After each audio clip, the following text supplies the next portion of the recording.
تصنیف و تالیف اور نشر و اشاعت کی مجوزہ حکمت عملی برائے المورد و رفقائے المورد۔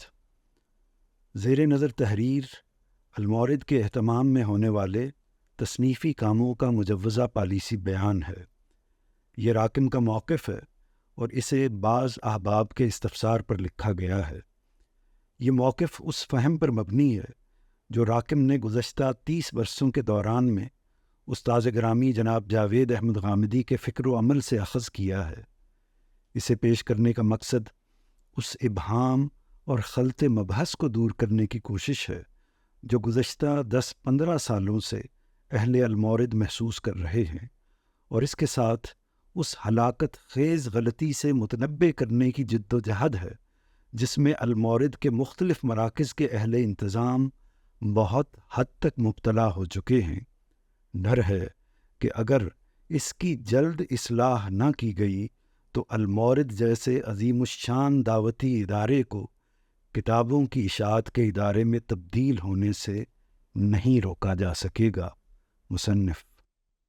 مقصد: ادارہ علم و تحقیق المورد کے زیر اہتمام تصنیف و تالیف اور نشر و اشاعت کے کاموں کا بنیادی مقصد انبیاء علیہم السلام کے طریقے پر دعوت و انذار کا احیاء ہے۔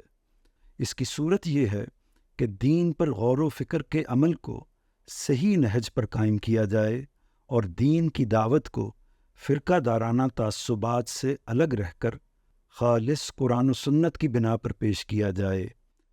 اس مقصد کے حصول کے لیے ایسی تصانیف کا سامنے آنا ضروری ہے جن میں 1.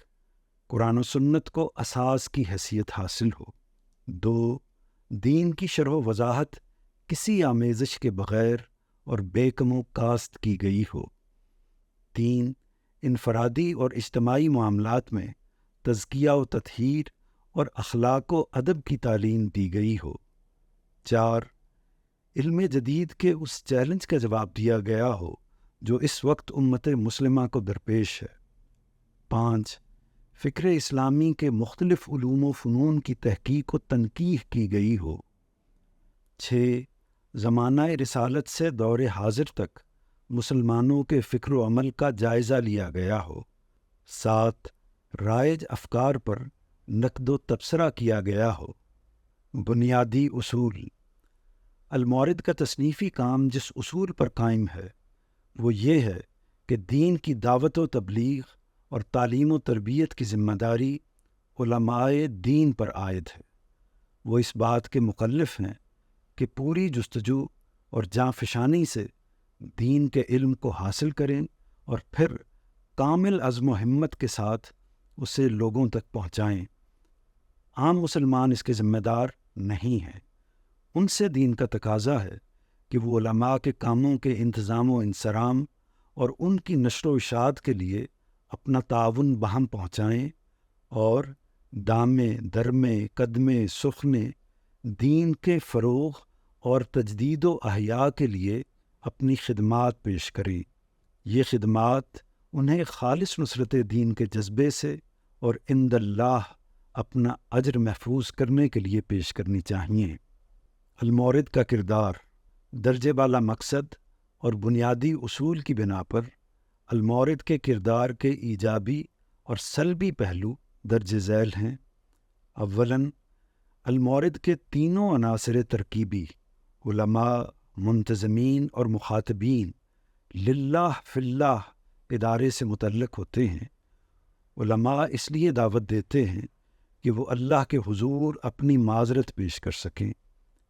اصحاب ثروت اور اہل عمل اس لیے مدد کرتے ہیں کہ اللہ کی خوشنودی کو پا سکیں، اور عوام الناس اس لیے متوجہ ہوتے ہیں کہ دین کو سمجھ کر اس پر عمل پیرا ہو سکیں۔ اگر تمام عناصر ترکیبی کی وابستگی کا مقصد رضائے الہی ہے تو لازم ہے کہ ادارے کے تمام افعال و احوال کا اصل ہدف آخرت ہونا چاہیے۔ ثانیاً، المورد کا انتظامی ڈھانچہ جو عام مسلمانوں پر مشتمل ہے دین کی شرح و وضاحت اور دعوت و تبلیغ کا مکلف نہیں ہے۔ اس کی ذمہ داری علماء کو ان کے کام میں مدد فراہم کرنا ہے یہ مدد وہ کسی کاروباری ترقی یا کسی مالی منفعت کے لیے نہیں بلکہ اخروی اجر و ثواب کی غرض سے انجام دیتا ہے۔ چنانچہ المورد کے اہداف اور اس کی تنظیم و ترتیب کے معیارات کئی پہلوؤں سے عام کاروباری اداروں سے مختلف ہیں۔ ثالثاً، نجی شعبے میں تعلیم و تعلم اور نشر و اشاعت کے ادارے بالعموم کاروباری مقاصد کے لیے قائم ہوتے ہیں۔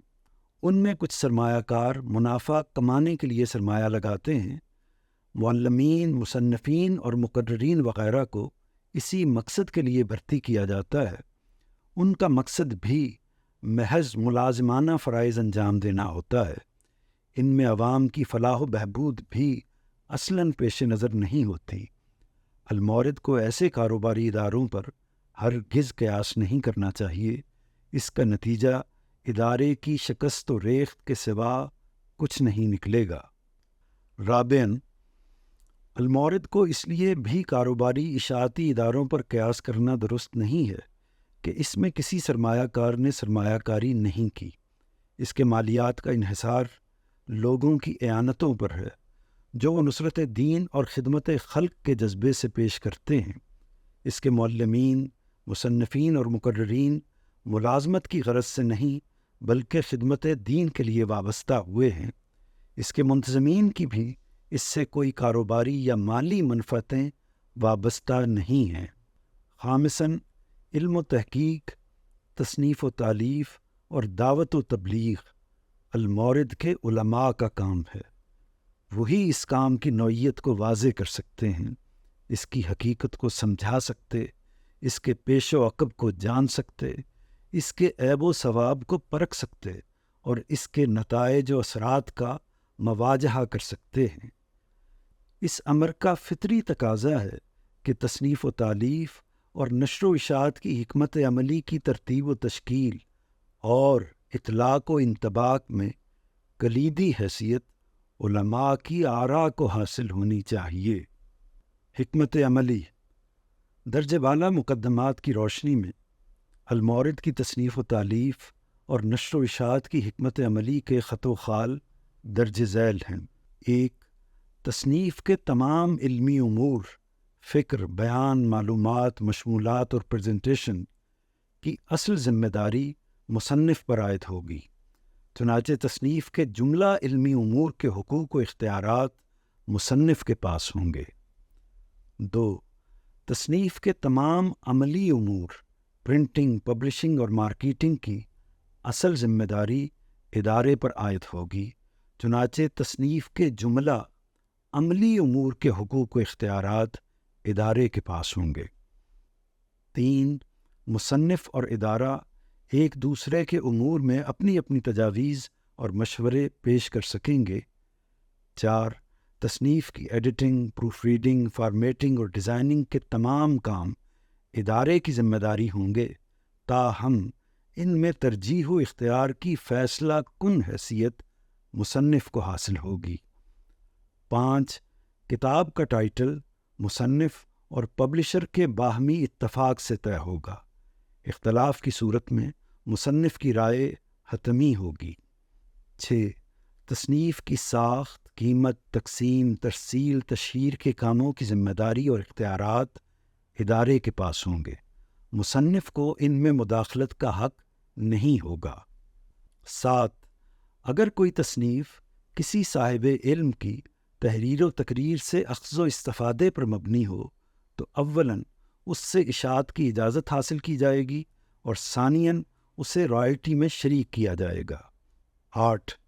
اگر ادارہ اپنے نظم سے وابستہ یا غیر وابستہ مصنف کی کتاب کا دوسری زبان میں ترجمہ کرا کے اسے شائع کرنا چاہے گا تو اولاً مصنف سے اجازت حاصل کرنا ہوگی اور ثانیاً اسے رائلٹی میں شریک کیا جائے گا۔ 9. اگر ادارہ اپنے نظم سے وابستہ یا غیر وابستہ مصنف کی کتاب کو آڈیو ویڈیو بک میں پیش کرنا چاہے گا تو اولاً مصنف سے اجازت حاصل کرنا ہوگی اور ثانیاً اسے رائلٹی میں شریک کیا جائے گا۔ 10. کتاب کی ایڈیٹنگ، پروف ریڈنگ، فارمیٹنگ اور ڈیزائننگ تصنیف و تالیف سے بالکل الگ کام تصور ہوں گے، چنانچہ مصنف سے یہ تقاضا نہیں کیا جائے گا کہ وہ کتاب کو قابل اشاعت صورت میں دستیاب کرے۔ یہ کام ادارہ بطور پبلشر انجام دے گا۔ 11 بوقت ضرورت کسی مصنف کے تصنیفی کام کی جانچ پرکھ اور نظر ثانی کا کام دیگر مصنفین انجام دیں گے۔ انتظامی افراد کو یہ ذمہ داری نہیں سونپی جائے گی۔ تصنیفی کام کی ملکیت کا معاملہ نہایت اہم اور قدرے پیچیدہ ہے۔ دور جدید کے اشاعتی مسائل نے اس کی اہمیت اور پیچیدگی میں اضافہ کیا ہے۔ مزید یہ کہ المورد کے کام کی مختلف نوعیت کی وجہ سے اسے دیگر اشاعتی اداروں کے معاملات پر قیاس بھی نہیں کیا جا سکتا، لہٰذا اس معاملے میں کوئی ایسی پالیسی تو وضع نہیں ہو سکتی جو ابہام و خطا سے پاک ہو اور جسے مستقلاً اختیار کیا جا سکے۔ تاہم آغاز کار کے لیے جس پالیسی کو اختیار کرنا مجموعی طور پر مفید ہو سکتا ہے وہ درج ذیل ہے۔ المورد کا مقصد، اس کی تاریخ، اس کے زیر اہتمام ہونے والی تصانیف کی نوعیت، اس سے وابستہ علماء و مصنفین کی غیر کاروباری خدمات اور اس کے راس المال یعنی کیپٹل کا عوام الناس کے تعاون پر انحصار جیسے امور متقاضی ہیں کہ تصنیف کے متن کی ملکیت کا حق مصنف کے لیے تسلیم کیا جائے۔ اس سے قطع نظر کہ ادارہ مصنف کی رائلٹی طے کرتا ہے، کوئی مشاہرہ مقرر کرتا ہے یا اس کے تصنیفی منصوبے کا محنتانہ ادا کرتا ہے، اس کی تفصیل ان نکات پر مبنی ہے۔ 1 دعوت دین کے لیے تصنیف و تالیف کا کام علماء کی ذمہ داری ہے، وہی اس کے کارپرداز ہیں اور وہی عند اللہ اور عند الناس اس کے بارے میں جواب دہ ہیں۔ 2 تصنیف و تالیف کا کام تخلیق ہے، فطری طور پر تخلیق کا حق ملکیت تخلیق کار کے لیے تسلیم کیا جاتا ہے۔ 3 کتاب کی تصنیف کے بعد مصنف ہی اس کے متن کو بہتر کرنے کے لیے اس میں ترمیم و اصلاح کر سکتا ہے، وہ یہ کام عمر بھر جاری رکھتا ہے اور اپنی تخلیق کو نکھارتا رہتا ہے۔ 4 کتاب میں جو فکر پیش کیا گیا ہے ممکن ہے کہ مصنف بعد ازاں اسے غلط سمجھ کر اس سے رجوع کرنا چاہے اور اسے اپنی نسبت سے دنیا میں پیش نہ کرنا چاہے۔ یہ اسی صورت میں ممکن ہے جب اسے کتاب کی ملکیت کا حق حاصل ہو۔ 5 کتاب کے متن کی بنا پر اگر تکفیر، غداری یا دین و ملت سے انحراف کا لیبل لگتا ہے تو وہ مصنف پر لگتا ہے اور اس کے نتیجے میں مصنف ہی کو قید، جلا وطنی یا موت کا سامنا کرنا پڑتا ہے۔ 6 المورد کے مصنفین کا مقصد زندگی ملازمت، کاروباری منافع یا مالی ترقی ہرگز نہیں ہے، وہ اس کام کو دینی ذمہ داری کے طور پر انجام دے رہے ہیں۔ 7 دعوت دین کی ترقی اور تسلسل کے لیے ضروری ہے کہ جدید نسل کے ذہین نوجوان اس کام کو اپنا آئیڈیل بنائیں۔ یہ اسی صورت میں ممکن ہے جب انہیں ملازمانہ مراعات اور ملکیت میں سے کوئی ایک چیز میسر ہو۔ اگر ملازمانہ مراعات بھی محدود ہوں اور ملکیت بھی دستیاب نہ ہو تو اس کام کے لیے وہی لوگ میسر ہوں گے جو مقابلتاً کم صلاحیت ہوں گے، یا اکا دکا وہ باصلاحیت میسر ہوں گے جو اپنے خاندان اور معاشرے سے لڑ کر اس کام کو اختیار کر پائیں گے۔ 8 ادارے کے پاس جو راس المال یعنی کیپٹل بھی جمع ہوتا ہے اس کی اصل حقیقت پبلک فنڈ کی ہے۔ یہ فنڈ مصنفین اور معلمین کی شخصیت اور کارکردگی کی بنا پر میسر ہوتا ہے۔ فنڈ دینے والوں کے سامنے عموماً ادارہ یا اس کا انتظامی انفراسٹرکچر نہیں ہوتا۔ یہ چیز بھی ادارے کے مقابلے میں مصنف کے اسٹیک کو قدرے بڑھاتی ہے۔ 9 دنیا بھر میں قائم المورد کے مختلف اداروں کی قانونی صورت یہ ہے کہ اس میں غیر علماء کاموں کے مالک اور علماء و مصنفین ملازم قرار پاتے ہیں۔ اگر ادارے کو تصنیف کا مالک بنایا جائے گا تو تصنیف کی ملکیت عملاً ان افراد کے ہاتھ میں آئے گی جو نہ علماء ہیں، نہ کل وقتی طور پر ادارے میں سرگرم عمل ہیں، اور نہ ان کا کوئی بڑا دنیاوی اسٹیک ادارے سے وابستہ ہے۔ 10 تصنیفی کام کے 3 اسٹیک ہولڈرز ہیں۔ ایک عوام جو مال و اسباب فراہم کرتے ہیں، دوسرے المورد کی مجلس انتظام، اور تیسرے مصنفین۔ عوام کو حق ملکیت دیا نہیں جا سکتا۔